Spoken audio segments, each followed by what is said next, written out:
This week, Speed just stepped into some wild, dodgy territory because he's now being accused of being a Chinese spy and spreading propaganda. Speaking about China, I got banned on TikTok, and the reason why is genuinely concerning. Okay, let's kick today's week roundup off with the situation that Speed has got himself into. Because if you haven't seen, Speed currently traveling China, just like he's done with countless countries before. But what's interesting about this time is that suddenly people seem to have a problem with it. You see, after he started speaking positively about China, saying that Shanghai, the city looked amazing, the internet started going crazy. They started accusing him of being paid by the Chinese government to say these things, that he's spreading propaganda, and even that he's a Chinese spy.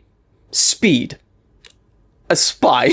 In fact, believe it or not, this got so big that Speed's cameraman, Slips, the man that follows him everywhere around the world, well, he had to make a statement about the whole situation to set it straight. He said, fact, amount of money iShowSpeed has received from Chinese government equals 0. Posting so it can be an actual source. Hi, I'm internal with iShowSpeed team. He is in China at his own expense and will likely take a net loss. Don't know how that's possible, but whatever. But what's crazy though is like, he wasn't accused of, spreading propaganda when he spoke positively about all of the different countries that he's been to prior to China. But as soon as he goes there and says it, well, he immediately gets cooked. And low-key, I actually wanted to talk about this because I feel like I can relate. As you all know, I went to China myself in December, and I made a video about Chongqing. And this video, I'm not gonna lie, it blew up. I think between Instagram and TikTok, it did over like 100 million, 150 million views. And so many people accused me of getting paid by the Chinese government. Why? Well, because people don't often go to China. It's just wow, because anyone, vlogs Paris, wow, that's so aesthetic. Someone records in Japan and they're like, wow, they're so respectful, such an amazing culture. And then as soon as someone says something good about China, you're immediately a freaking puppet of the state. Like, come on. We're not on payroll here. We're just impressed that it has a freaking subway that's like as far down as 39 stories. Like a 39-story building. How could you not say that's crazy? Now, to be fair to some of the people, talking about the whole Speed being a Chinese spy, the freaking Chinese embassy actually tweeted about him, and they even posted a bunch of his videos saying like, the stuff that he was doing was amazing. Hold on, wait, speak Chinese again. 欢迎来成都. Hey, sweetie, it's working. Wow.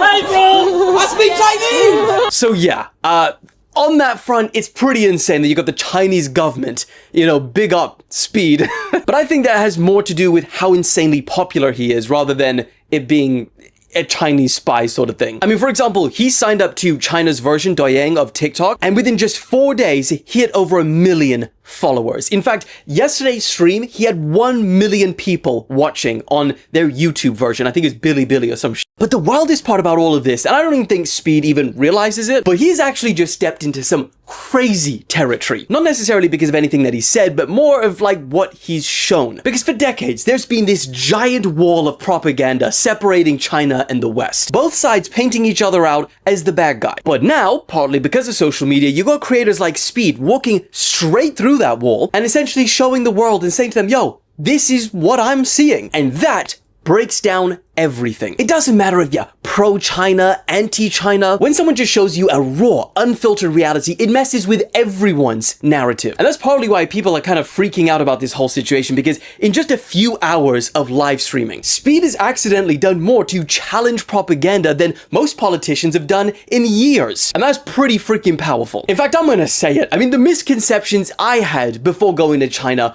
were pretty intense. Low-key, I was a little bit even scared to go there. But honestly, I can say, and this is not freaking propaganda, okay, shut up. Traveling there was genuinely awesome. In fact, the only real scary thing about China was realizing and seeing firsthand how advanced they are now. There was even this part in Speed Stream when he was going through this tunnel and he was like, oh, okay, chat, like we're gonna lag, we're going through a tunnel, and then it just never lagged. And he was like, what the flip? Yo, China's crazy. We're underground and we're not lagging. And this is exactly what I experienced when I went all the way down to some of these subways. Somehow, they still had internet through all that. I don't even know how they've done that. Oh, and their cars, man.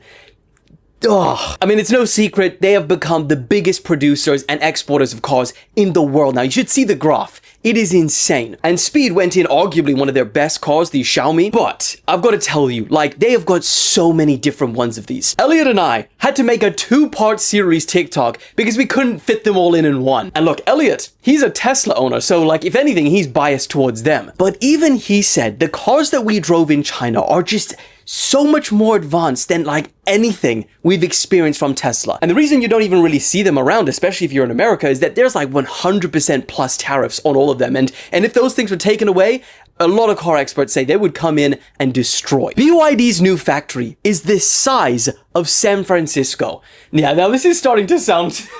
Yeah, okay. Let's talk about...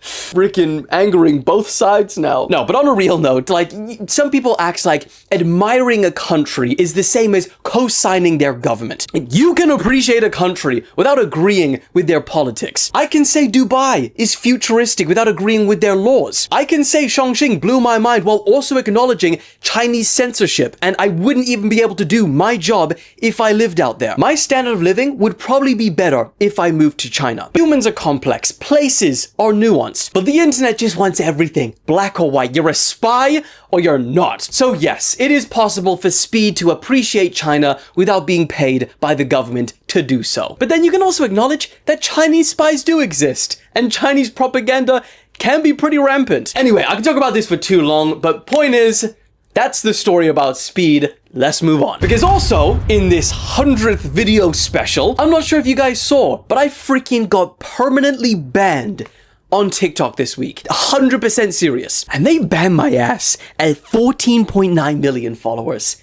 They didn't even allow me to get to 15. And I'm ready to spill the freaking tea. I think that's the right thing you say on this one. Because let me tell you, this whole situation, weird as hell. So for context, a couple of days ago, I wake up. It's about, 6 a.m. I'm working on this news about the Myanmar earthquake. I go on my TikTok, and right before I'm about to record, I get the message, your account has been permanently banned due to multiple guidelines violations. Problem is, corn casserole. I didn't have one. I had 0 before this notification. So multiple, bit strange. So I'm thinking, maybe it's because I'm in America. But then again, I've posted 2 videos at that point since I was here. The leaked government group chats, and then also the sinking submarine, which we'll get to later. But, before this conspiracies go crazy, neither of those got flagged. It shouldn't have been an issue. And the thing is, the notification didn't even give me, 1, a reason of like what video got taken down, what was the issue, and 2, it didn't give me a chance to appeal. I feel like I'm in China.